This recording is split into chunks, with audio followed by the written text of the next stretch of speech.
Bismillahirrahmanirrahim. Assalamualaikum warahmatullahi wabarakatuh.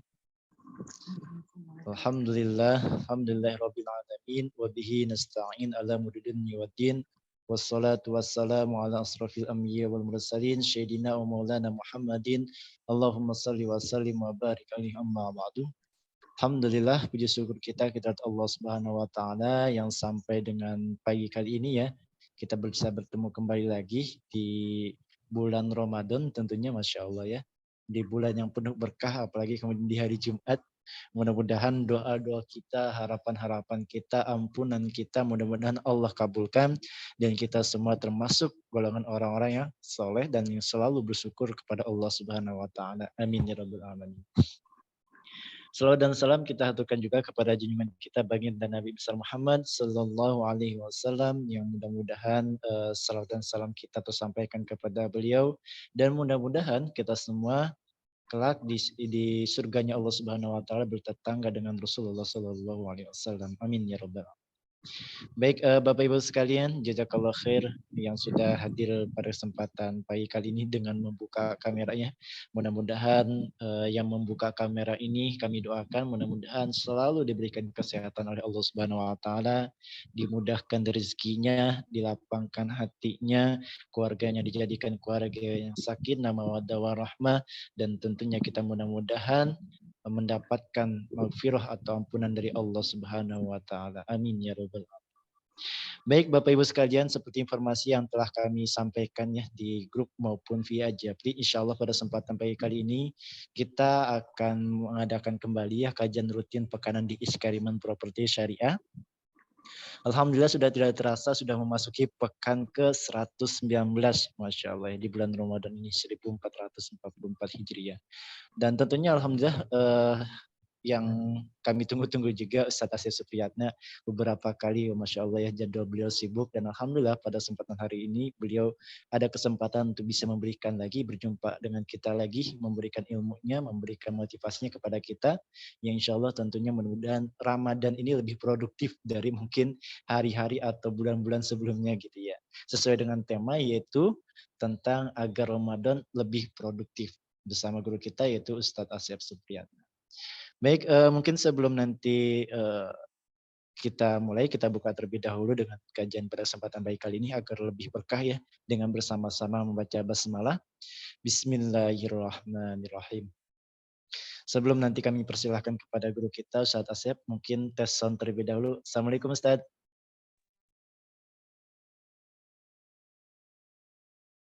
Masih kecil ya di ayat.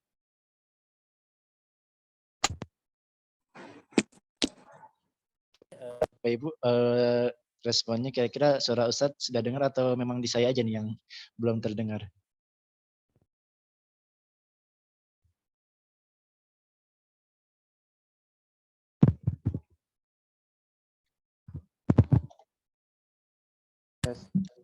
Ada? Oh iya, siap. Gimana? Sudah ada?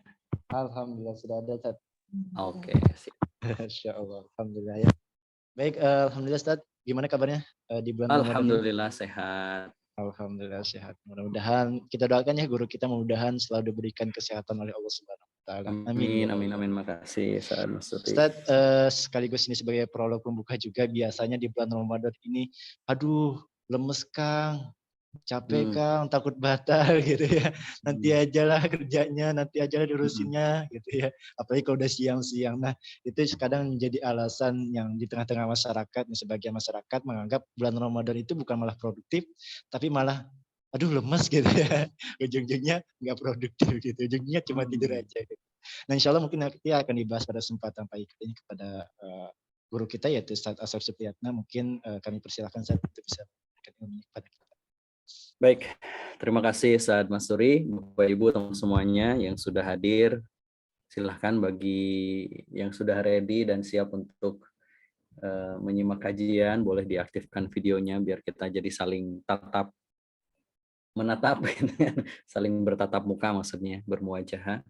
Mudah-mudahan kita semuanya dalam keadaan sehat walafiat. Bismillahirrahmanirrahim. Assalamualaikum warahmatullahi wabarakatuh. Waalaikumsalam warahmatullahi wabarakatuh. Bismillah, alhamdulillah, salatu wassalamu ala rasulillah wa ala alihi wa sahbihi wa mawalah. La hawla wa la quwwata illa billah. Asyhadu an la ilaha illallah wahdahu la syarikalah. Wa asyhadu anna Muhammadan abduhu wa rasuluh alladzi la nabiyya wa la rasula ba'dah. Allahumma salli ala Muhammadin wa ala alihi wa sahbihi ajma'in amma ba'd. Alhamdulillah, puji dan syukur tentunya hanya untuk Allah. Kenikmatan yang luar biasa kita disampaikan kembali di bulan Ramadan, di hari Jumat pula. Mudah-mudahan lapis-lapis keberkahannya senantiasa kita dapatkan. Kita tidak punya jaminan kita bisa sampai di Ramadan tahun ini kecuali semua atas izin Allah, karunia Allah, nikmat dari Allah.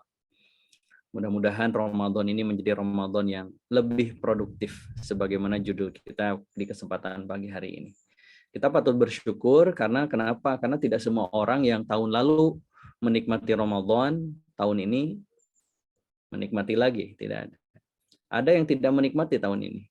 Ada yang hari ini sudah Allah panggil, ada yang hari ini sudah berpisah dengan Ramadan. Nah, kita masih diberikan kenikmatan oleh Allah, maka tentu kewajiban kita adalah untuk mensyukurinya.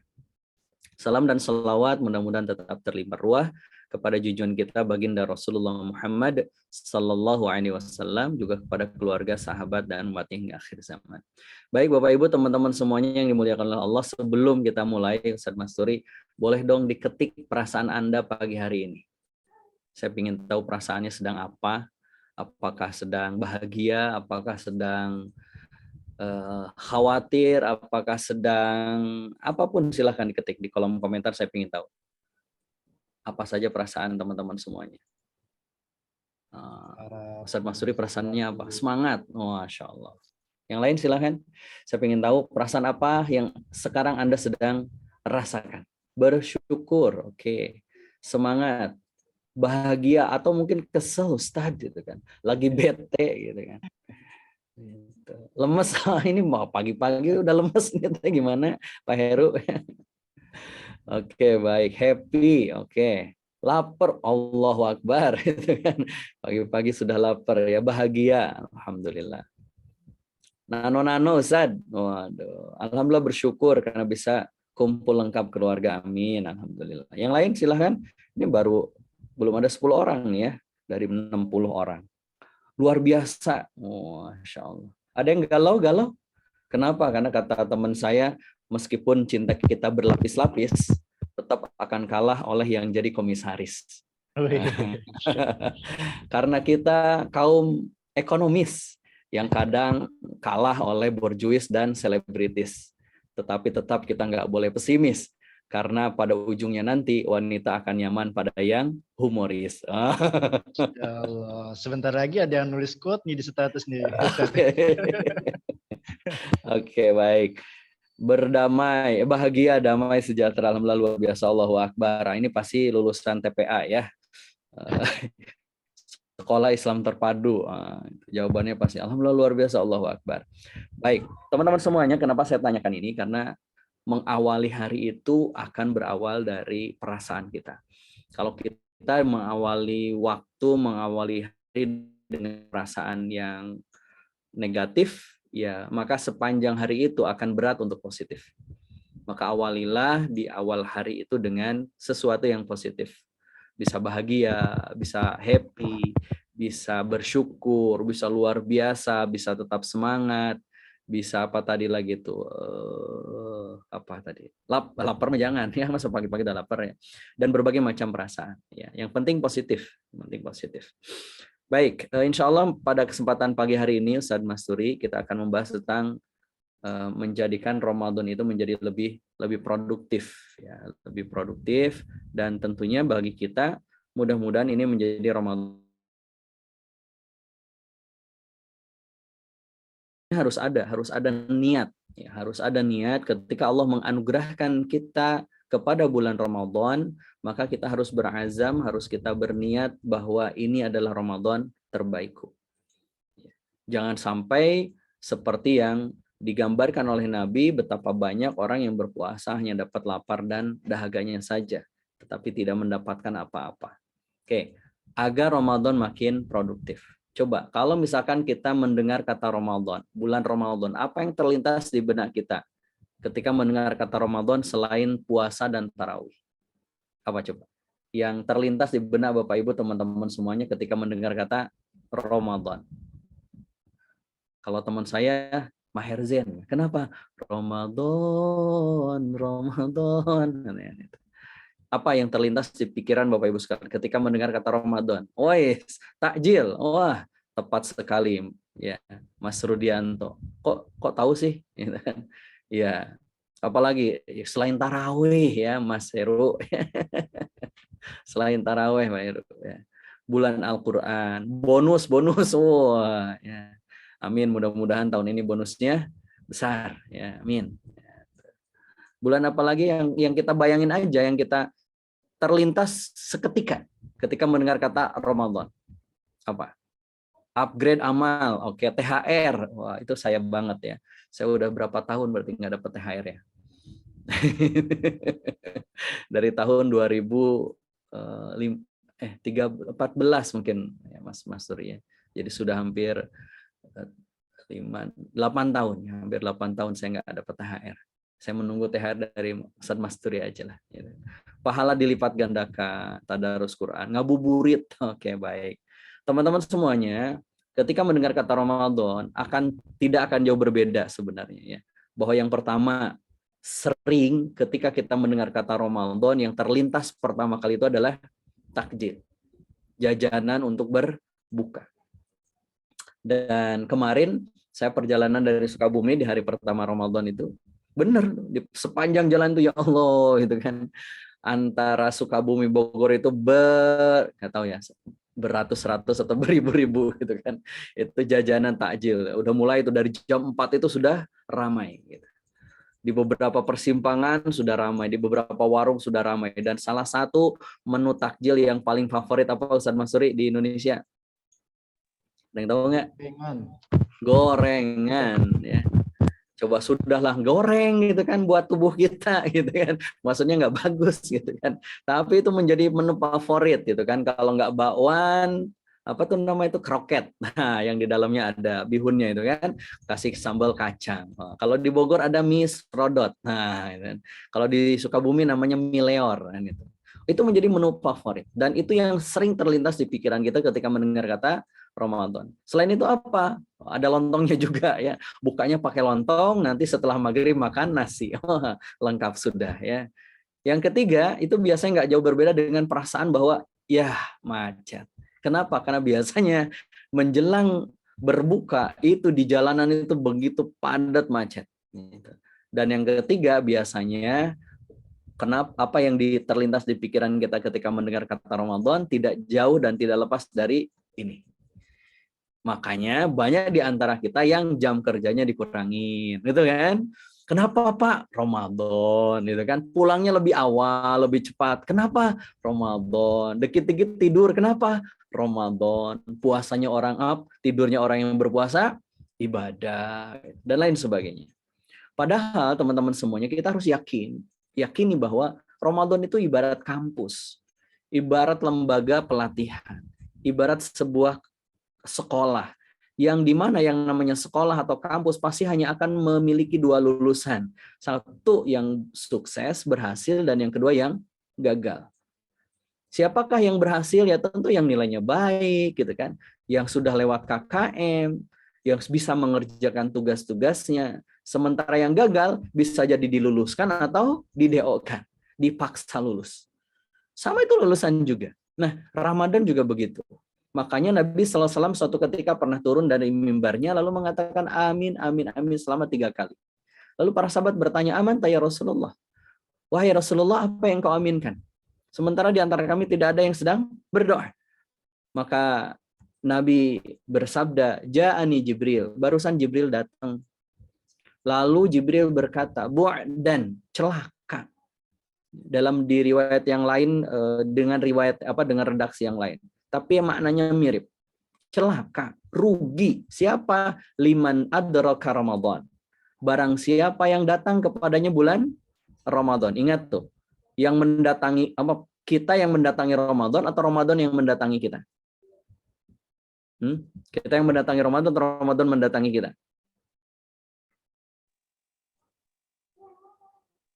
Ayo, kita mendatangi Ramadan atau Ramadan yang mendatangi kita? Yang betul yang mana?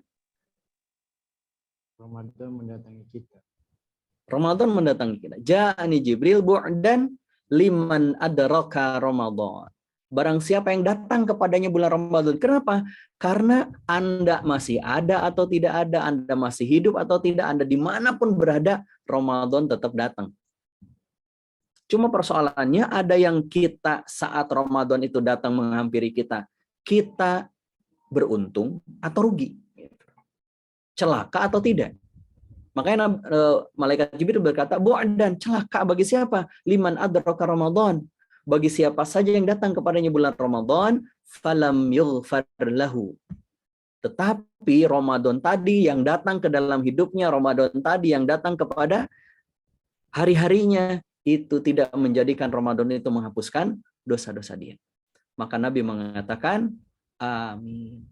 Coba, malaikat Jibril yang berdoa, Nabi Muhammad yang mengaminkan. Artinya apa?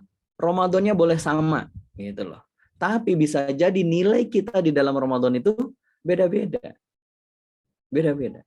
Maka Allah Subhanahu wa taala mengatakan inna sa'yakum lasyatta. Sesungguhnya usaha kita termasuk Ramadan kita itu beda-beda. Maka yuk agar ini menjadi Ramadan yang terbaik karena Allah tidak memberikan kepada semua orang Ramadan itu. Hanya kepada orang-orang yang Allah pilih termasuk kita insya Allah. Karena hari ini saja ya, tahun ini saja, saya kemarin berangkat umrah itu tanggal 14 Februari, tanggal 13 Februari, Ustaz Masuri, pembantu saya, suaminya, itu meninggal. Jadi hari ini sudah nggak ada. Sudah tidak lagi bertemu dengan Ramadan. Tidak ada. Artinya apa? Kita masih diberikan nikmat. Nikmat Ramadan. Nikmat Ramadan. Maka gimana caranya agar Ramadan itu menjadi terbaik, Ramadan itu punya makna, Ramadan itu berharga dalam hidup kita, mau tidak mau, suka atau tidak suka, kita harus memaksa diri kita. Kita, kalau kata Ustaz Masuri, kata Tan Malaka itu apa? Kita itu harus dibenturin, biar terbentuk. Kita itu harus dibentuk gitu loh. Nah, gimana caranya? Yuk, sekarang kita putuskan untuk menjadikan Ramadan itu menjadi Ramadan yang produktif. Jadi bukan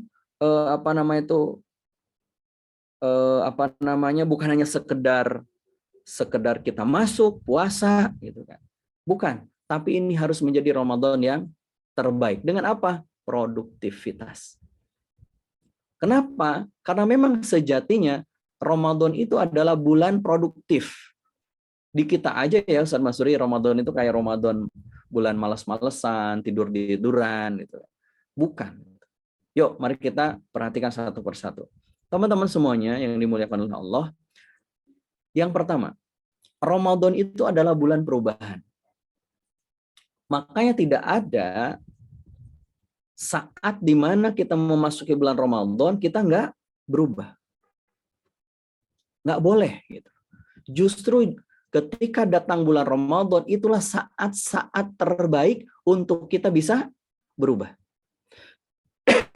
Kalau bahasa kasar saya, Kang Masuri, kalau kita tidak berubah ketika Allah berikan kita Ramadan, mau diberi bulan apa lagi gitu. Dikasih bulan Ramadan aja kita nggak berubah. Makanya Allah Subhanahu wa taala mengingatkan kita dalam ayat yang ini menjadi ayat favorit itu kan dalam bulan puasa. Ya ayyuhalladzina amanu. Ketika Allah menggunakan kata ya ayyuhalladzina amanu pakai ya ayyuha, itu menunjukkan siapapun yang dekat yang jauh semuanya diseru sama Allah. Siapa yang diseru yang dekat dan yang jauh itu? Amanu, adalah orang-orang yang beriman. Jadi ketika kita memasuki bulan Ramadan, lalu kemudian kita beriman, dan kemudian kutiba alaikumusiyam. Siapa yang akan menerima seruan itu? Hanya orang-orang yang beriman. Jadi kalau misalkan ada orang di Ramadan tapi tidak produktif, tidak menjadikan dirinya berubah, la'allakum tattaqun, maka berarti punya problem dalam urusan iman. Kenapa? Karena seharusnya ketika diseru sama Allah, baik yang jauh maupun yang dekat, dan dia punya iman, maka pasti berikutnya akan kutiba alaikumusiyamnya lancar. Jadi ada perubahan. Yang pertama berarti bagaimana perubahan secara landasannya itu adalah iman. Yang kedua adalah terkait dengan amal solih, baru kemudian endingnya berupa ketakwaan. Jadi takwa itu adalah hasil dari proses kita beramal solih, proses kita punya iman. Ustaz Mansuri nggak disebut bertakwa kalau nggak punya iman. Kita nggak bisa disebut bertakwa kalau iman tapi nggak punya amal solih. Maka iman dan amal solih itulah yang menyebabkan kita menjadi orang-orang yang bertakwa. Makanya seruannya adalah ya ayyuhalladzina aman. Nah kalau kita nggak merasa terpanggil di bulan Ramadan, jangan-jangan nggak ada iman. Gitu. Kan sekarang mendengar kata Ramadan aja udah stres ya. Gitu. Apa itu? Ya Ramadan. Jadi ini menjadi pengingat kita. Kayak azan lah gitu. Kan betapa banyak sering azan itu seperti pemutus kesenangan. Allahu Akbar, Allahu Akbar. Ya azan. Gitu. Nah sama, ketika Allah menyambut kita, memanggil kita, ya ayyuhalladzina amanu, kalau kita punya iman, kita akan terpanggil. Kita akan terpanggil. Itu ya. Nah, maka perubahan itu perlu persiapan. Maka mumpung ini baru di hari ke-2, tenang, masih 28 hari lagi Idul Fitri. Tenang aja gitu. Kita kan sudah mikirinnya tiket mudik lah gitu kan, kue lebaran gitu kan. Waduh, baru aja tanggal 2 Ramadan. Apa persiapan yang harus kita lakukan di awal Ramadan itu? Yang pertama, persiapan hati. Kenapa? Karena iman itu bersemayamnya di hati. Maka ketika kita memasuki Ramadan, yuk ditata kembali hati kita. Kerinduan kita, kecintaan kita, kebahagiaan kita di bulan Ramadan. Coba teman-teman merasa bahagia nggak sih Allah kasih kita bulan Ramadan? Atau biasa saja? Atau stres malah? Ramadan. Makanya kemudian ketika menjelang akhir Ramadan kayaknya bahagia. Yes, lepas dari belenggu. Nah, itu berarti hatinya belum siap tuh. Harusnya ketika memasuki Ramadan itu kita merasa bahagia, sukacita, senangnya minta ampun itu. Kenapa? Kita berada di bulan suci, di bulan kemuliaan, di bulan keberkahan. Persiapkan hati. Termasuk di dalamnya persiapkan keimanan kita terhadap janji-janji Allah terhadap Ramadan. Bagaimana janji Allah di bulan Ramadan? Oh, di dalam bulan Ramadan itu adalah bulan di mana diampuni dosa-dosa kita. Kita harus yakin, siapin hati kita. Di bulan Ramadan itu adalah bulan berkah, semuanya menjadi berkah. Iya kan? Coba, tolong sebutkan buah apa yang hanya laku dan ada di bulan Ramadan. Saking berkahnya Ramadan. Ada yang tahu buah apa? Apa? Timun suri, betul. Kalau kurma mah di luar Ramadan juga ada. Tapi timun suri itu hanya ada di bulan Ramadan. Belewah lah dan sejenisnya gitu ya. Itu hanya ada di bulan Ramadan. Kemarin sebelum Ramadan nggak ada di jalanan. Sekarang ya Allah tiap jalan tuh bergantung-gantung ya, banyak sekali. Setelah Ramadan selesai juga. Selesai juga. Itu yang pertama, persiapkan hati. Yang kedua, apa yang harus kita persiapkan? Persiapkan ilmu. Ini kebanyakan kita Ustaz Mansuri ketika memasuki Ramadan, ya Robbi ilmunya nggak nambah-nambah. Tiba heula pertanyaan anak eta keneh we Pak Ustad gosok gigi batal henteu kan gitu. Kumur-kumur batal enggak, disuntik batal. Ya Allah itu teh pertanyaan sejak saya SD. Kok sekarang masih ada gitu kan? Berarti kita itu nggak berkembang, ilmu kita nggak nambah. Maka mumpung nih kita berada di awal Ramadan, maka yuk tambah ilmu. Dan sangat mudah kita bisa mengakses ilmu. Gitu loh. Tinggal ketik. Bahkan nggak perlu ketik, tinggal ketik apa namanya tuh di pijit itu Google Assistant gitu kan. kajian Tarhib Ramadan. Oh, udah keluar tuh. Di YouTube banyak. Di Instagram ada. Tinggal kita mau atau tidak. Kita kan lebih seneng nonton yang hahaha. Gitu. Wah, ketawa. Lucu. Kucingnya lucu. Nggak ada manfaat. Gitu. Coba, ilmu apa yang bisa kita tambah? Gitu. Yang ketiga, persiapan apa yang harus kita lakukan di awal Ramadan ini adalah persiapan fisik. Kenapa? Karena Ramadan itu ibadah fisik, betul kan? Menahan lapar dan haus. Ya, awalnya fisik. Maka kita harus bersiap, termasuk menjaga agar ritme tubuh kita itu apa istilahnya? Bisa menyesuaikan, betul kan? Itu fisik. Bangun jam 3, udah bangun tuh kan? Jam 4 sahur, sholat subuh, jangan tidur, istirahat, bolehlah, tapi jangan tidur, baca Quran, kerja, nanti sore pulang, berbuka, sholat taraweh coba fisik tuh kan, 2, 3, 11. Fisik semua itu. Maka ketika kita mau masuk ke Ramadan, ya fisik kita harus siap gitu. Maka dijaga tuh makanannya, udahlah sekarang hindari gorengan, es itu hindari gitu loh. Oh kan Ustadz sunnah makan dengan yang berbuka dengan yang manis-manis. Berarti kalau begitu cukup dengan memandangin istri kita yang manis sudah cukup dong. Bukan yang manis, kurma gitu. Ayo. Ramadan tahun ini salah satu rencana azam kita apa? Menghindari es buah.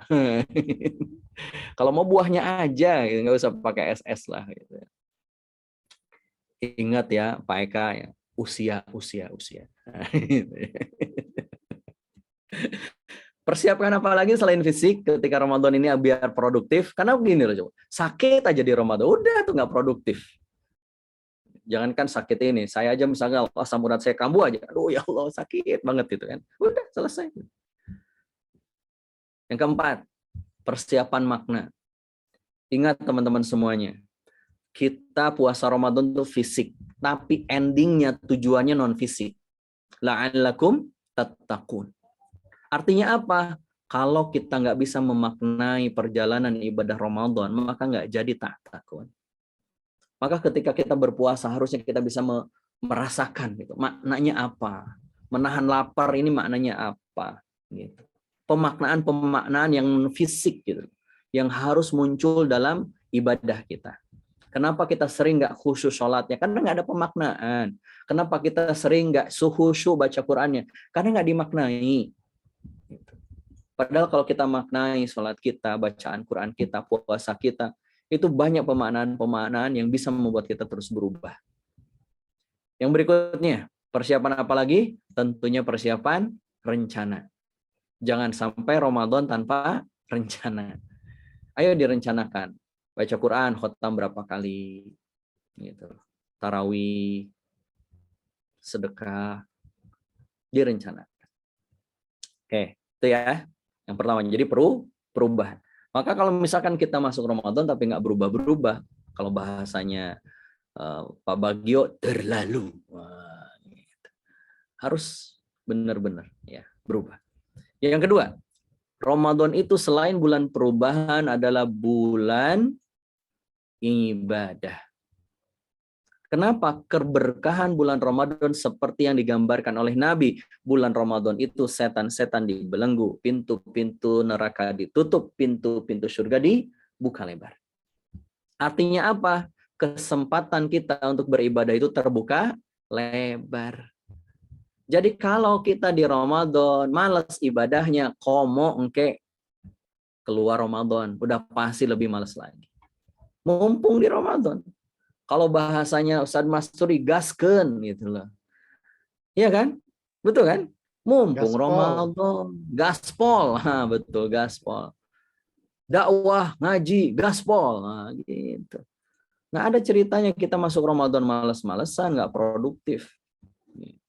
Ayo, nikmati Ramadan sebagai bulan ibadah. Sebagaimana yang disabdakan oleh Nabi SAW. Kullu amali ibni Adam yudha'aful hasanah asyru amthaliha ila sab'i mi'ati di'afin. Jadi kata Nabi, setiap amal kebaikan yang dilakukan oleh kita Bani Adam itu akan dilipat gandakan dengan 10 kebaikan yang semisal sampai 700 kali lipat. Allah Ta'ala berfirman, kecuali amalan puasa. Maksudnya apa? Puasa itu adalah amalan yang lebih besar dari itu, yang unlimited. Kita nggak pernah tahu bi ghairi hisab, yang kita nggak bisa ngitung. Amalan puasa itu untukku, aku sendiri yang akan membalasnya, kata Allah. Jadi kalau misalkan kita nggak semangat ibadah, aduh, terlalu. Padahal kata Nabi, Ramadan itu adalah bulan yang bonusnya berlipat-lipat. Nih coba, fa'idza kana Ramadan, jika datang kepada kamu Ramadan, jika telah tiba Ramadan, i'tamiri fihi, berumrah. Kenapa berumrah di bulan Ramadan? Kata Nabi, fa inna umratan fi Ramadan hajjatun.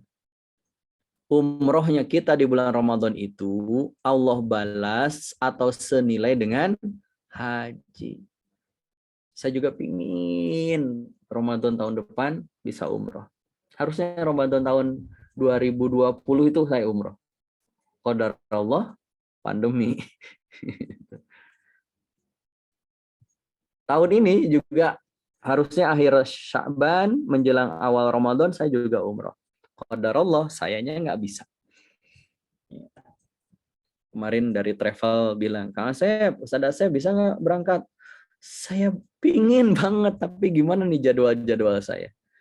Nggak enak dengan yang lain. Sudah minta jadwal saya. Ya sudah, gimana lagi? Boya ngasih kabarnya setahun sebelumnya gitu kan, biar saya kosongin gitu. Ya nggak bisa usah, tiketnya kan harus ready. Haji. Makanya di Ramadan itu ibadah umroh itu ya Allah, Mekah Madinah itu padatnya nggak ketulungan. Kemarin aja Ustaz Masuri ketika bulan Sya'ban, ya, bulan Sya'ban awal, Rajab akhir kemarin pas waktu umroh, itu padatnya luar biasa. Padatnya luar biasa. Padat banget. Padat. Benar-benar padat. Sepanjang saya umroh itu musim umroh terpadat. Yang pernah saya alami. Kalau bahasa ini padempet-dempet atau tawaf teh. Yang biasanya 30 menit bisa sejam. Coba. Udah nggak bisa cepet. Sa'i juga sama, begitu padatnya tempat sa'i. Termasuk gimana kalau kerja? Apakah termasuk ibadah yang dibalas dengan balasan berlipat? Ya termasuk. Coba. Kita bekerja, berbisnis, mencari nafkah, itu hukumnya apa?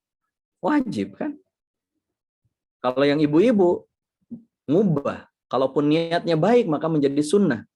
Berarti di bulan Ramadan, kan kata Nabi yang janji. Ramadan itu adalah bulan di mana amalan-amalan sunnah dibalas wajib, amalan wajib dilipat gandakan. Berarti seharusnya kalau di bulan Ramadan, pikiran kita itu apa? Pahala, pahala, pahala. Meskipun kita bekerja, yang dipikir itu adalah pahala, pahala, pahala. Kenapa? Karena bagi kita, kerja itu adalah ibadah kita. Nabi SAW bersabda, sesungguhnya Allah telah mewajibkan atas kalian berusaha mencari nafkah, maka hendaklah kalian berusaha. Di dalam riwayat yang lain, Nabi juga bersabda, barang siapa pada malam hari merasakan capek, lelah. Kenapa? Karena dari lelahnya kita seharian bekerja. Maka kata Nabi pada malam harinya, ia diampuni dosa-dosanya. Di riwayat yang lain, Nabi juga bersabda, sesungguhnya di antara perbuatan dosa, ada dosa yang tidak bisa dihapus oleh saum dan salat. Ditanya kepada beliau, amalan apakah yang dapat menghapusnya ya Rasulullah? Nabi mengatakan, bekerja, mencari nafkah. Lelahnya kita mencari nafkah, capeknya kita mencari nafkah, berkeringatnya kita mencari nafkah. Itu yang akan menghapuskan dosa-dosa kita. Maka ketika Ramadan tiba, bukan saatnya lagi kita mengatakan, aduh jangan ditambah kerjaan antum, kan lagi Ramadan, kan lagi puasa. Enggak, harusnya ketika di bulan Ramadan itu kita makin semangat. Kenapa? Ini ibadah. Coba. Sholat Anda di luar Ramadan dengan di dalam Ramadan lebih banyak mana sholatnya? Lebih banyak di mana? Ramadan kan? Betul nggak? minimal nambah sholat tarawih 2-3 loh kan. Yang di bulan yang lain boro-boro gitu. Tahajud aja kadang lewat, tapi di Ramadan tiap malam kita tahajud. Tiap malam kita witir. Tiap malam kita tarawih. Kalau nggak dapat sholat tarawih itu kayaknya ada yang kurang dengan saum kita. Tiap hari baca Quran. Padahal sebelum Ramadan belum tentu tiap hari baca Quran. Tapi di Ramadan ini ngejar target, Ustaz. 1 hari 1 juz. Oh, iya, bagus. Bagus. Dibuat target. Imam Syafi'i aja setiap Ramadan itu bisa menamatkan 2 kali Quran. Setiap hari. Jadi setiap hari itu. Imam Syafi'i itu khatam Quran 2 kali. Kita ya minimal sebulan sekali. Yang ketiga, Ramadan itu bukan hanya bulan perubahan. Ya, bulan perubahan itu artinya tadi, ketika kita masuk Ramadan, kita harus punya perubahan yang benar-benar holistik dalam diri kita. Perubahan yang bisa terukur, perubahan yang bisa mengantarkan kita kepada kebaikan. Nah, salah satu perubahannya apa? Meninggalkan kemaksiatan. Wal muhajiru, kata Nabi. Man hajara manahallahu anhu. Siapakah yang muhajir itu, yang berpindah, yang berubah itu adalah orang-orang yang meninggalkan kemaksiatan. Hal-hal yang dilarang oleh Allah atas dirinya. Maka di bulan Ramadan adalah saat kita berubah. Yang kedua, Ramadan adalah juga bulan ibadah. Maka mau tidak mau, yuk di Ramadan tahun ini, biar lebih produktif, maksimalkan ibadah kita. Jangan sampai ada ibadah yang terlewat. Yang wajibnya, yang sunnahnya, semuanya digarap. Sebisa mungkin, semaksimal mungkin. Yang ketiga, Ramadan adalah bulan berjuang. Ayo. Jadi bukan bulan tidur-tiduran, tapi bulan berjuang. Jadi kita coba, kalau Ramadan itu kan bawaannya, hawanya tuh ngantuk banget. Gitu. Pas bangun sahur, ngantuk tuh menjelang subuh. Habis subuh, ngantuk tuh sampai jam 6, jam 7. Udah jam 7 di jalan aja masih ngantuk gitu. Nyampe kantor, sare. Nanti jam 12 sudah mulai itu habis surut. Wah, tidur lagi. Sampai asar pulang. Nanti menjelang berbuka itu juga sama tuh, ngantuk juga. Habis maghrib menjelang isya juga sama, tunduh. Sampai sholat tarawih pun tunduh, gitu kan. Jadi sholat tarawihnya sambil ngantuk. Allahu Akbar. Tadi udah ruku belum ya, gitu kan. Bahkan yang lain sudah salam, kita masih duduk, gitu kan, di antara 2 sujud. Gitu kan. Ternyata ketiduran, gitu kan, sambil sujud dan itu kan. Kenapa? Ya begitulah Ramadan. Kalau nggak diperjuangkan. Maka teman-teman semuanya, Ramadan itu adalah bulan berjuang, bukan bulan istirahat, bukan bulan berdiam, bukan bulan mager. Berjuang, Joni.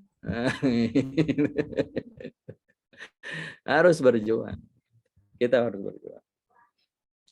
Apa spirit perjuangan di Ramadan? Nabi Shallallahu Alaihi Wasallam, Ibnu Rajab Al-Hambali pernah mengatakan di dalam kitab Lataiful Ma'arif. Beliau mengatakan, ketahuilah, kata beliau, bahwa seorang mukmin melakukan 2 jihad di bulan Ramadan.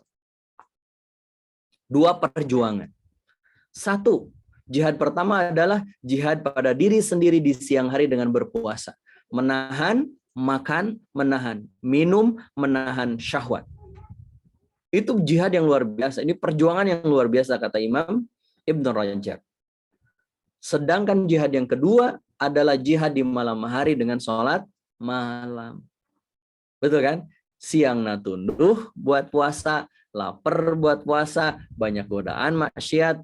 Malamnya wegah buat bangun sholat tahajud. Begitulah ujiannya, dan itu jihad.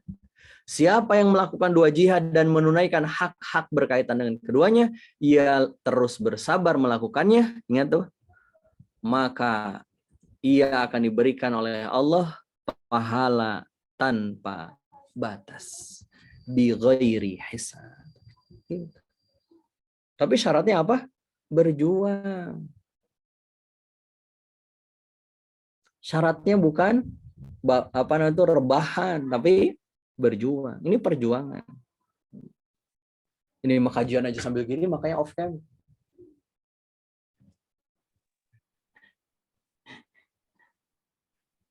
Enggak, jangan suudzon dong, Kang Asep.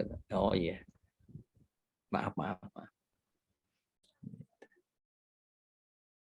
Kan coba, kalau lagi kajian gini, coba saya nggak tahu kan, Pak Syarif lagi apa, Mbak Hana lagi apa, Pak Rudi lagi apa, Mbak Firiska lagi apa, Mbak Nuraida lagi apa, Pak Ikhwan lagi apa, Bunda Yuli lagi apa, operator lagi apa. Kemarin anak saya ketika pulang sekolah cerita, Abi, tadi Teteh jadi moderator. Acara apa? Acara di sekolah. Wah, bangga saya bilang. Wah, ini turunan Abi. Pandai berbicara. Ngapain aja? Iya, masang laptop, kemudian ngoperasiin laptop. Itu mah operator, bukan moderator. Oh iya, salah. Ya sudah lah, nggak apa-apa ya. Jadi moderator juga jadi operator juga pahala insya Allah. Kan gitu. Jadi ingat tuh melihat akunnya operator. Jadi kita nggak tahu. Bulan berjihad.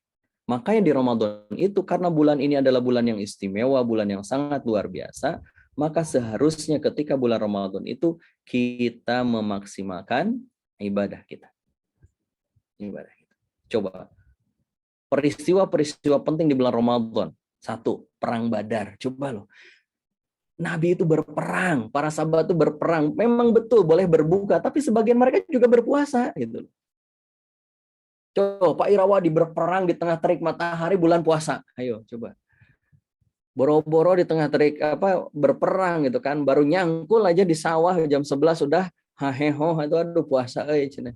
Tingkat kering ya tenggorokan gitu. Ningali cai di pancuran sawah gitu sigah kolek atuh cenah.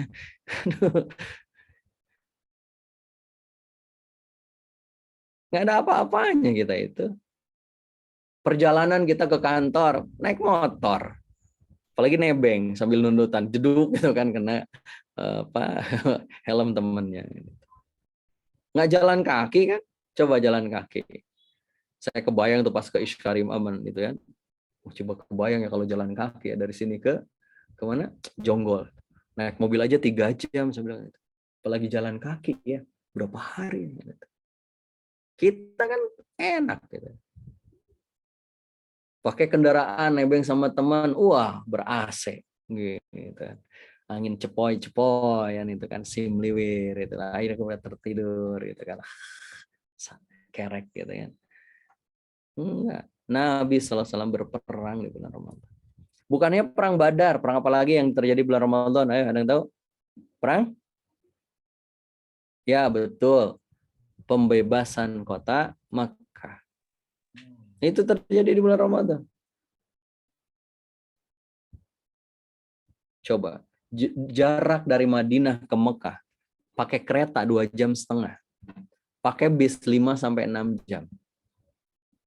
Kenapa? Karena jalanannya sudah diatur oleh kerajaan Saudi. Sudah diatur melewati mana, rutenya seperti apa, ada rest areanya. Gitu. Coba Nabi dulu ketika berhijrah, bahkan ketika membebaskan kota Mekah, ketika pulang ke Mekah dari Madinah. Nggak ada rest area.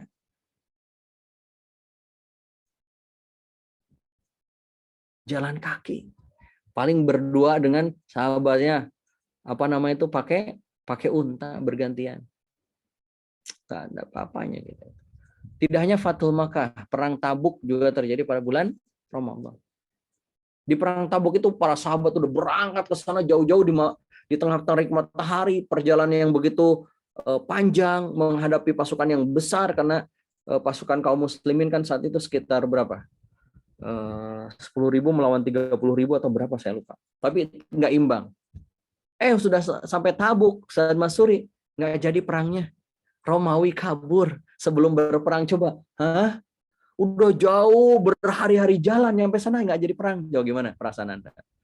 Tapi para sahabat itu kan merasa bahwa nggak masalah. Alhamdulillah berarti kan. Ish kariman au mut syahidan kan pilihannya itu. hidupnya dalam kemuliaan atau mati dalam kesyahidan. Selesai. Kalau pulang dalam keadaan selamat, alhamdulillah isyariman. Nah, hidup dalam kemuliaan.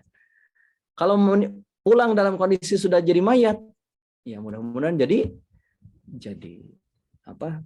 Syuhada. Nggak ada yang rugi. Karena itu adalah bulan perjuangan. Pembebasan kota Taif itu juga terjadi di bulan Ramadan. Termasuk Tariq bin Ziyad menaklukkan Spanyol juga sama di bulan Ramadan. Dan masih banyak lagi. Maka yuk berjuang dengan amal-amal solih kita. Berjuang dengan amal-amal solih kita. Pastikan setiap amal solih tidak ada yang terlewat. Jadikan ini bulan perjuangan. Oke, bisa dipahami sampai sini? Nah, cuma masalahnya di Indonesia itu begini, Kang Mas Suri, coba perhatikan. Ini di zaman Nabi. Nah, di zaman now, di zaman sekarang kayak gini. Sarare. Ya bukan dosa, tidur itu silahkan. Anda bahkan bisa dapat pahala. Kenapa? Karena ketika Anda tidur, Anda tidak bermaksiat. Akhirnya kan begitu. Allah jaga tuh dengan tidur Anda. Tapi ya kalau tiap hari tidur, gitu kan, tiap pagi tidur, tiap habis subuh tidur, ya kebangetan.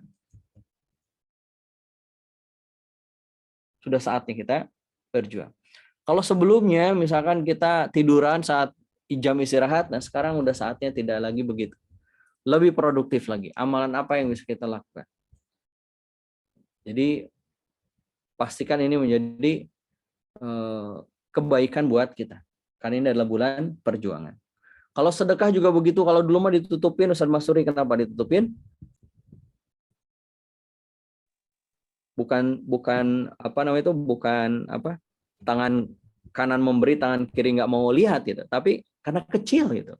Coba kalau 100 ribuan itu dikelewir-kelewir kan. Infak dong. Kan begitu. Yuk, produktif Ramadan ya. Gitu. Bulan perjuangan. Selain bulan perjuangan, kenapa kita harus produktif di bulan Ramadan? Karena Ramadan itu adalah bulan perlindungan dan pertolongan. Maka di bulan Ramadan tahun ini yuk perbanyak berlindung kepada Allah. Perbanyak bermohon kepada Allah. Kenapa? Karena Nabi mengatakan man shoma ramadhana imanan wa ihtisaban. Man qama ramadhana imanan wa ihtisaban. Allah berikan balasan bagi orang yang berpuasa di siang hari dan menegakkan qiyamul lail di malam harinya. Apa itu? Ampunan atas dosa-dosa kita. Kita banyak dosa, Pak. Kita banyak salah, kita banyak kekurangan. Maka mudah-mudahan ibadah saum ini menjadi wasilah Allah membersihkan dosa-dosa kita. Bulan pertolongan. Makanya Nabi Shallallahu Alaihi Wasallam bersabda, "As-siyamu wal Qur'anu yashfa'ani lil 'abd." Bahwa Al-Quran dan apa namanya itu puasa, gitu kan, itu memberikan syafaat. Yashfa'ani lil 'abdi yaumal qiyamati, di hari kiamat nanti kepada seorang hamba. Yaqulus siyam, berkatalah puasa atas izin Allah. Apa katanya? Rabbi mana'tuhu ta'ama wasyahawati bin nahari. Kata Nabi, ya Rabb, ini apa kata Nabi lagi? Kata saum, kata puasa. Ya Rabb, wahai Tuhanku, saya telah menahannya dari makan dan nafsu syahwat. Ketika mereka sedang berpuasa di siang hari, maka perkenankan aku untuk memberikan syafaat kepada mereka, kepada dia. Maka Allah pun mengatakan fayushaffa'ani, maka syafaat keduanya diperkenankan oleh Allah. Jadi Al-Quran dan puasa itu Allah berikan kenikmatan kepada kita untuk memberikan syafaat. Maka berarti kita minta tolong kepada Allah.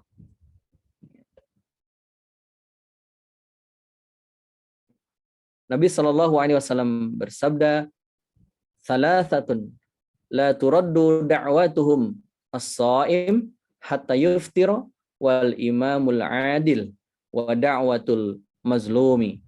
Tiga orang yang doanya tidak tertolak. Artinya apa? Pasti diijabah sama Allah. Pasti ditolong sama Allah. Yang pertama adalah orang yang berpuasa sampai berbuka. Yang kedua pemimpin yang adil.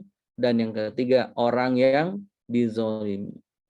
Jadi kalau misalkan lagi dizolimi, banyakin doa. Nah lagi puasa, banyakin doa. Karena ini adalah waktu-waktu yang mustajab. Untuk kita berdoa kepada Allah, minta perlindungan kepada Allah. Di waktu sahur, udahlah jangan nonton, yuk sahur. Mendingan yuk doa gitu. Menjelang berbuka sampai maghrib, lewat maghrib, jangan nonton TV. Tinggalkan itu.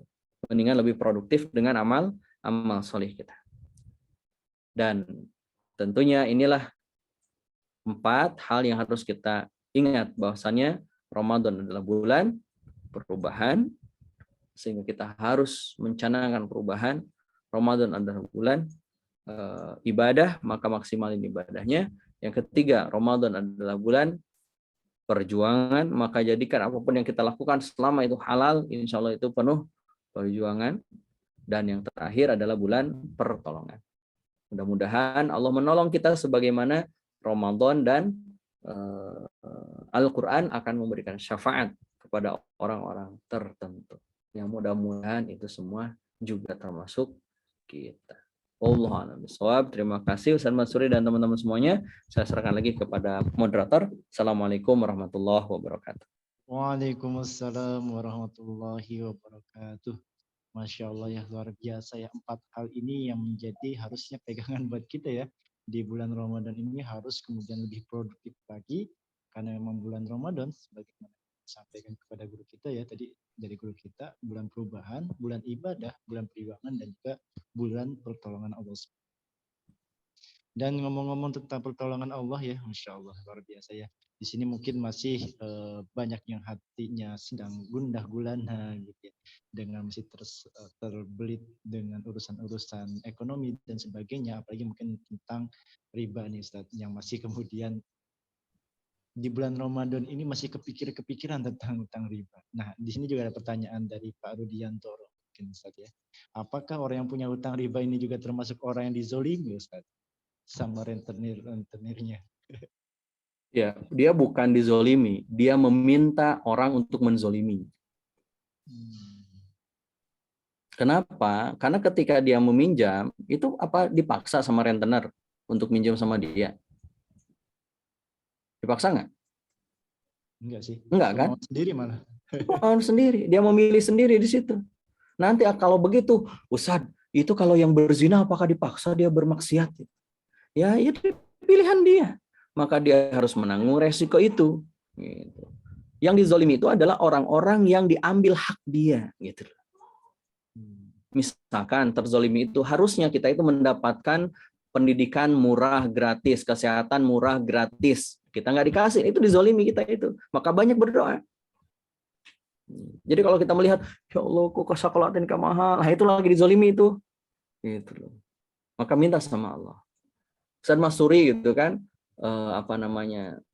kan kalau kezoliman itu pasti secara alami ya, hati kita aja nggak ridho gitu, hati kecil kita nggak ridho.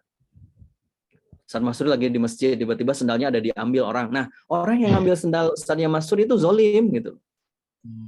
Nah, kalau kata Imam Ibnu Katsir ketika menafsirkan faminhum zolimul linafsi, kezoliman itu adalah apa? Melakukan yang haram, meninggalkan yang wajib.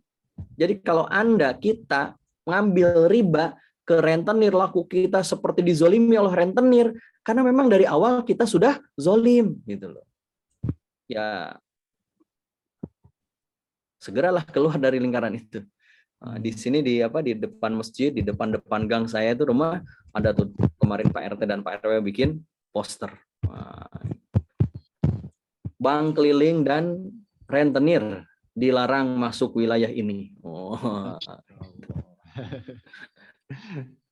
Tegas. Gitu. Allah Oke, siap, Masya Allah. Jazakallah khair Ustaz atas jawabannya. Baik, jika ingin bertanya langsung, Bapak Ibu ya silahkan nanti mengaktifkan kamera dan juga bisa mengaktifkan voice-nya terlebih dahulu. Nanti insya Allah mungkin bisa bertanya langsung kepada kita yaitu Ustaz Asep. Sebelum nanti ke peserta, Ustadz, izin juga saya bertanya, Ustadz, nih. Terkait hadis yang mengatakan bahwa Ramadan ini dibagi 3 fase gitu ya. Fase pertama awal rahmah gitu ya, kemudian fase kedua itu maghfirah, dan fase ketiga adalah kebebasan dari neraka atau rizqun minan nar gitu ya. Apakah memahami dalil seperti itu gitu ya? Oh, awal-awal nih sepertinya kayak realitas banget dengan awal-awal nih kayaknya masjid-masjid penuh gitu. Pertengahan mulai maju sampai gitu. Apakah ini juga memang sesuai dengan dalil atau hadis yang disampaikan tersebut? Ya, baik. Yang pertama, memang hadis itu secara kualitas juga diperdebatkan oleh para ulama. Ya, ada yang mengatakan sahih, ada yang di bawah sahih. Terlepas dari itu semuanya, secara kan kalau dalam kajian hadis, walaupun ada perselisihan ya tinggal indah siapa gitu kan. Nah, ada juga yang mengatakan itu masih bisa dipakai untuk refleksi ya, untuk dalil kita memotivasi. Maka dengan 3 fase itu menunjukkan bahwa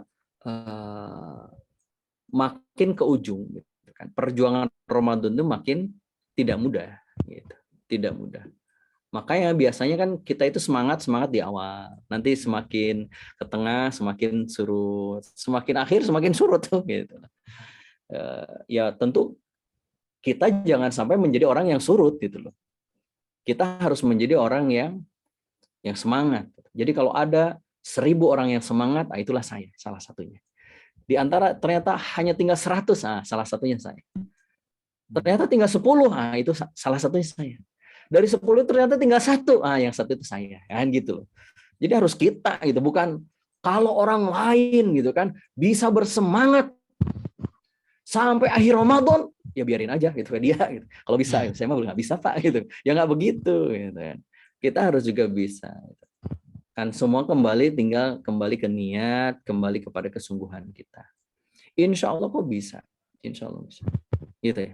Jadi bukan kalau orang lain bisa, ya sudah biarin aja dia aja yang bisa Pak. Saya mah nggak, ya nggak begitu. Itu Allah itu ilmu pasrah yang salah ya. Iya betul. Baik, mungkin dari Ibu Bella silakan Bu, jika ingin ada yang ditanyakan kepada Ustaz Asep pada kesempatan baik kali ini, silakan. Assalamualaikum warahmatullahi wabarakatuh, Pak Ustadz dan Waalaikumsalam warahmatullahi wabarakatuh. Saya mau bertanya Pak, jika seseorang memiliki hutang riba yang sudah jatuh tempo, tapi dia kepengen bersedekah di bulan Ramadan, apakah sedekahnya haram, Pak? Terima kasih. Karena dia mengatakan nih Ustadz nih, lebih baik lunasi hutangnya dulu gitu ya, baru sedekah gitu. Nah itu gimana tuh? Ya baik, yang pertama.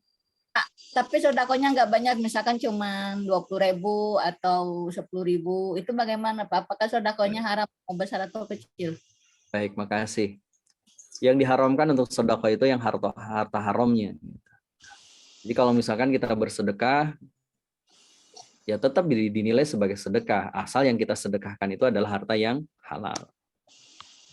Berbeda kalau harta yang kita sedekahkan itu adalah pinjaman riba, ya itu nggak akan bernilai di sisi Allah. Kenapa? Karena secara hukum harta itu bukan milik kita, tidak sah menjadi milik kita, ribanya itu. Nah maka ketika kita punya hutang riba, maka yang lebih didahulukan adalah selesaikan, karena itu yang wajib. Ingat bahwa amalan yang wajib itu tidak bisa dikalahkan oleh yang sunnah. Yang sunnah. Maka lebih baik kita menyelesaikan yang wajib meskipun nyicil dikit-dikit. Tapi itu wajib. Beresin. Itu pahalanya lebih besar dibandingkan kita melakukan yang sunnah. Gitu loh. Misalkan begini, Bu Bella. Mana yang lebih besar pahalanya? Sholat tarawih atau sholat isya? Isya. Gitu. Maka jangan sampai kita demi mengejar sholat tarawih, isyanya enggak, kayak gitu. Kan kebalik gitu. Kebalik. Ya alangkah baiknya dua-duanya. Gitu. Isyanya dapat, tarawihnya juga dapat. Ya sama. Kalau misalkan kita terlepas ya, nanti kita pilah dulu ya. Kalau misalkan kita nggak punya hutang riba, harta kita halal insya Allah. Mana yang didahulukan, bayar hutang ataukah sedekah? Kalau bayar hutangnya sudah jatuh tempo, ya bayar hutang dulu. Tapi kalau bayar hutang yang belum jatuh tempo, makanya kan dalam hutang piutang itu tertulis ya, akadnya sampai kapan dan sebagainya. Dan kita masih insya Allah bisa membayar, maka sedekah itu nggak apa-apa. Itu adalah amalan yang sunnah. Tetapi kalau kita bersedekah atau berzakat dengan harta yang haram, yang nggak bisa dinilai sebagai sedekah. Gitu. Jadi pastikan dulu hartanya halal. Gitu. Ya mudah-mudahan kita semuanya terjaga dari harta haram. Karena kata Nabi, kata para ulama, bersabar itulah yang menjadikan kita mendapatkan rezeki yang halal. Jadi kalau misalnya kita mau dapat yang halal, ya bersabar. Gitu. Bersabar. Sama seperti puasa. Kan puasa juga begitu kan? Bersabar sampai nanti azan maghrib. Tenang kok, nanti dapat makanan gitu. Ya apalagi takjil gratis di masjid banyak kok. Tinggal dicari aja masjid mana yang menyediakan takjil gratis dan menunya banyak. Gitu. Biasanya Ustadz jadi tuh tahu ya masjid-masjid apa saja yang menyediakan takjil gratis. Allah alam besar. Baik, Bu Bella. Masih ya. Tapi kan sedekahnya diniatkan agar cepat bisa melunasi utang riba yang jatuh tempo itu boleh, Pak? Ya selama halal ya boleh-boleh saja gitu kan. Sedekah itu kan memudahkan amal soleh yang bisa memudahkan kita beribadah. Tapi jangan sampai justru karena kita bersedekah akhirnya kita nggak bisa bayar hutang. Gitu. Itu malah berdosa gitu loh. Kan hari ini kan sering begitu orang itu ya. Jadi ditagih susah bayar, tapi urusan sedekah, diposting, sedekah Jumat diposting, ini diposting, itu diposting, itu menzolimi yang ngasih hutang. Postingan itu aja sudah zolim itu kan coba, ibu nyaman nggak sih gitu kan? Kalau misalnya saya pinjam uang ke ibu, saya belum bayar, ditagih sama ibu saya nggak bayar, tiba-tiba saya posting pembagian sembako. Coba kira-kira perasaan ibu gimana? Halah itu Ustaz Asep ya, hutang aja belum dibayar gitu kan. Bagi sedekah kayak gitu. Itu namanya zolim tuh gitu. Zolim kepada orang yang harusnya kita lunasi, kita bayar hutangnya. Gitu. Jadi dahulukan dulu yang wajib. Ya, kecuali kalau tadi ya, kalau misalnya kita punya kesempatan atau kita punya jaminan untuk bisa membayar yang wajib. Belum jatuh tempo itu nggak masalah. Allah alam. Terima kasih Ustaz. Sama-sama. Baik, selanjutnya mungkin dari Bu Rahmi, jika ingin bertanya langsung ya kepada guru kita, silahkan nanti diaktifkan kamera, dan juga peserta Bapak Ibu kalau ingin bertanya secara kolom chat juga boleh ya, nanti kita bacakan. Mangga Ibu Rahmi, dari mana Bu? Silahkan nanti sebutkan nama. Assalamualaikum warahmatullahi wabarakatuh, Ustadz Asep sama Mas Turi. Saya dari Pamulang. Masya Allah. Gimana, masih macet nggak Pamulang, Bu? Alhamdulillah masih, Pak Ustadz. Masih ya. Karena saya beberapa kali lewat Pamulang, Masya Allah, macetnya luar biasa. Dinikmati sekarang saya mah, Pak Ustadz. Betul. Iya. Enggak, Bu. Iya, Pak Ustadz, saya mau tanya nih, Pak Ustadz. Saya ada transaksi, Pak Ustadz, dengan orang gitu kan. Nah, ternyata orang itu mengingkari transaksinya. Sementara saya sudah menyerahkan dia dana gitu, tapi dia mengingkari, tidak melaksanakan kewajibannya ke saya, sampai akhirnya keputusan bahwa selesai dan dia harus mengembalikan uang ke saya. Nah, sementara dia selalu beralasan tuh Pak Ustadz. Akhirnya saya sampai capek gitu, bosan untuk menagihnya. Nah, saya takutnya kan katanya kalau ada orang berhutang sama kita, harus kita tagih tuh Pak Ustadz. Nah, sementara dia kalau ditagih tuh banyak alasannya gitu. Nah, itu kondisinya saya takutnya dosa tidak menagih ke dia tuh, gimana tuh Pak Ustadz solusi? Oh, jadi kebalik begini, dosa nggak sih nagih? Yang dosa itu yang nggak bayar, Bu. Iya, karena saya takutnya kan katanya kalau orang berhutang sama kita harus menagihnya gitu kan. Nah, sementara saya antara mau membiarkan, tapi kok ya saya butuh uangnya gitu, gimana tuh Pak Ustadz? Hatinya tuh supaya sayanya lapang gitu Pak Ustadz. Ya, baik, makasih Bu Rahmi. Dan selain Bu Rahmi pasti ada juga di antara yang lain jamaah yang pernah mengalami itu ya. Ada beberapa pilihan. Pilihan yang pertama, ditangguhkan. Ditangguhkan itu maksudnya diberikan dia kelonggaran untuk membayar. Itu boleh, itu menjadi sedekah kita. Yang kedua, atau diikhlaskan. Diikhlaskan itu maksudnya bisa diikhlaskan di dunia atau di akhirat nanti. Kalau di dunia berarti kita bilang, udah daripada saya capek nagih sama kamu, saya ikhlaskan, hutang kamu lunas. Udah gitu, selesai. Itu yang Itu harus ada akadnya ya Pak Ustadz? iya Atau disampaikan. dibiarkan begitu? Betul, disampaikan ke dia. Kalau dibiarkan berarti sebenarnya dia masih tertanggung dengan hutang dia. Maka ketika dia meninggal, nanti itu menjadi tanggungan dari ahli warisnya. Boleh nggak? Boleh saja kan. Itu namanya juga pilihan kita. Toh itu kewajiban yang harus dikembalikan. Jadi tinggal ibu mau pilih mana tuh. Mau ditangguhkan, mau diikhlasin atau mau dibiarkan, itu menjadi hutangnya dia. Nah, kalau misalkan menjadi hutangnya dia, ya harus siap dengan berbagai macam tadi perasaannya. Ini kok ini lebih galak yang ditagih ya daripada yang nagih, katanya begitu. Ya itu dia Ustadz, kalau di WA alasannya banyak gitu kan, makanya saya aduh kok jadi saya yang ini ya yang punya pikiran. Sekarang berarti Bu Rahmi kasih WA-nya jangan WA nagih. WA-nya adalah mengingatkan kematian, bisa saja besok Anda meninggal dunia, kullu nafsin dha'iqatul maut gitu kan. Gimana kalau hutang kamu belum dibayar juga, anak istri kamu jadi menanggung hutang kamu. Kayak gitu diingatin dengan kematian. Kemarin ada tetangga meninggal gitu, hutangnya banyak gitu. Iya. Ya Pak Ustadz gitu ya Pak Ustadz ya. Oh Jadi setiap iya, kali nggak WA masalah seperti itu gitu ya. loh. Oh itu kan kewajiban kan itu. Apalagi kan udah jelas akadnya, dia harus mengembalikan uang itu gitu kan. Nah, maka bagi teman-teman yang punya hutang dan belum bisa membayar, kalau bahasanya Pak Yadi, goreng hade ku omong.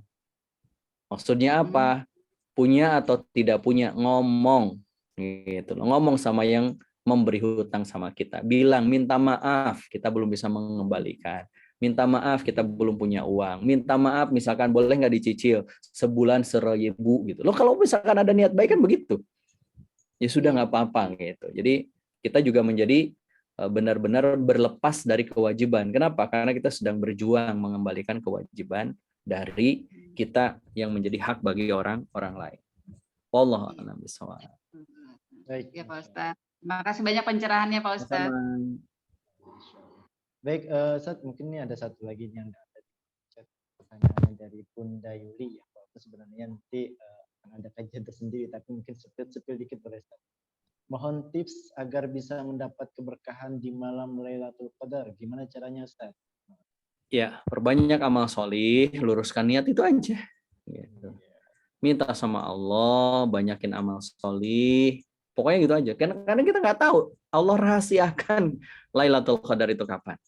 Nabi hanya bilang cari di 10 malam terakhir, khususnya di malam ganjil. Artinya apa? Bisa di malam genap bisa, gitu. Jadi jangan i'tikaf aja malam ganjil aja saat gitu kan. Ya enggak, semua malam tuh i'tikaf gitu. Makanya ketika malam Lailatul Qadar itu kan dia datang gitu loh. Dia datang gitu loh. Pertanyaannya saat dia datang kita ngapain? Dapat nggak gitu loh. Nah yang dapat Lailatul Qadar itu adalah ketika kita memaksimalkan ibadah di sepanjang 10 malam terakhir itu, insya Allah dapat gitu loh. Loh kalau kita pilih-pilih ya nggak dapat. Kalau kita nggak berusaha ya nggak beribadah, nggak dapat juga saat dia datang gitu. Jadi artinya sama seperti Ramadan. Dari 12 bulan kata Nabi, Ramadan itu adalah penghulunya bulan, sebagaimana Jumat penghulunya hari. Kan begitu. Artinya apa? Gimana caranya mendapatkan keberkahan bulan Ramadan? Ya maksimalin Ramadannya. Sepanjang Ramadan banyakin ibadah, sepanjang Ramadan banyakin ketakwaan, sepanjangnya Ramadan kita banyakin doa. Pokoknya maksimalkan, produktifkan. Sama ketika Lailatul Qadar. Karena Lailatul Qadar itu nggak datang. Tapi datang nggak tiap tahun? Datang gitu loh. Tapi kita nggak tahu di malam apa, di malam keberapa. Artinya apa? Kalau begitu ya sudah, gaspol aja 10 malam terakhir. Insya Allah dapat gitu loh. Makanya selalu minta sama Allah, minta dimudahkan ibadahnya, minta dilancarkan ibadahnya, minta diselamatkan kita di Ramadan. Kan doanya begitu kan? Doa itu awal Ramadan itu kan itu Allahumma salimni. Ya Allah, selamatkanlah aku ila Ramadan. Artinya apa? Jangan sampai kita masuk Ramadan nggak selamat gitu loh. Nggak beribadah, nggak taat. Pokoknya maksimalin aja selama sepanjang Ramadan, bil khusus 10 hari terakhir itu maksimalin lagi ibadahnya. Mudah-mudahan kita dapat. Gitu aja. Gitu. Minta sama Allah, bermohon kepada Allah. Masya Allah. Siap Ustaz. Masya Allah. Jazakallah khair atas pencerahan di pagi hari ini. Insya Allah ya. Wah, Semoga iya, kita produktif lagi gitu ya di bulan Ramadan ini. amin, amin. Bukan alasan lagi untuk aduh lemes Kang, aduh belum makan Kang gitu ya. Tapi justru harus lebih produktif gitu ya. Kan Ustaz mungkin sebagai penutup mungkin ada quote terakhir atau apa? Closing statement. Boleh? Ya, kata seorang ulama ya, ketika berbicara tentang Ramadan, Fudail bin Iyad, kalau tidak salah beliau mengatakan, jika kamu berat melakukan saum di siang hari dan bangun qiyamul lail di malam hari, maka ketahuilah engkau telah terantai gitu, dengan dosa dan kemaksiatan. Maka banyaklah bertobat. Maka Ramadan juga adalah bulan ampunan. Memperbanyak tobat itu adalah bentuk dari kita memaksimalkan, memproduktifkan Ramadan. Mudah-mudahan dengan tobat kita dimudahkan beribadah. Dengan tobat kita dimudahkan membaca Al-Quran. Dengan tobat kita dimudahkan untuk melakukan ketaatan. Maka mudah-mudahan kita semuanya bisa produktif di Ramadan ini menjadi Ramadan yang terbaik. Amin ya rabbal alamin. Wa'fu minkum. Saya serahkan lagi pada Mas Surya. Assalamualaikum warahmatullahi wabarakatuh. Waalaikumsalam warahmatullahi wabarakatuh. Masya Allah, jazakallah khair. Mudah-mudahan kita semua yang hadir di sini ya, di pada kesempatan pagi kali ini mendapatkan ampunan maghfirah dari Allah Subhanahu wa taala di bulan Ramadan ini, dan tentunya bismillah lebih produktif dan lebih semangat lagi para pencari nafkah, para pencari closingan gitu ya. Mudah-mudahan Allah berikan keberkahan dalam setiap aktivitasnya. Dan kita doakan juga guru kita nih yang selalu memberikan ilmunya kepada kita, mudah-mudahan Allah berikan keberkahan dalam ilmunya hingga kemudian ilmu yang beliau sampaikan menjadi pahala jariah buat beliau, dan juga kepada Iskariman jazakallah khair, mudah-mudahan juga menjadi lebih berkah kembali. Amin ya rabbal alamin. Baik, kita tutup kajian pada kesempatan pagi kali ini ya. Mudah-mudahan Allah ampuni dosa kita semua, dan sama-sama kita tutup dengan baca doa hamdalah dan doa penutup majelis. Alhamdulillahirabbil alamin. Subhanakallahumma bihamdika asyhadu an la ilaha illa anta astaghfiruka wa atubu ilaik.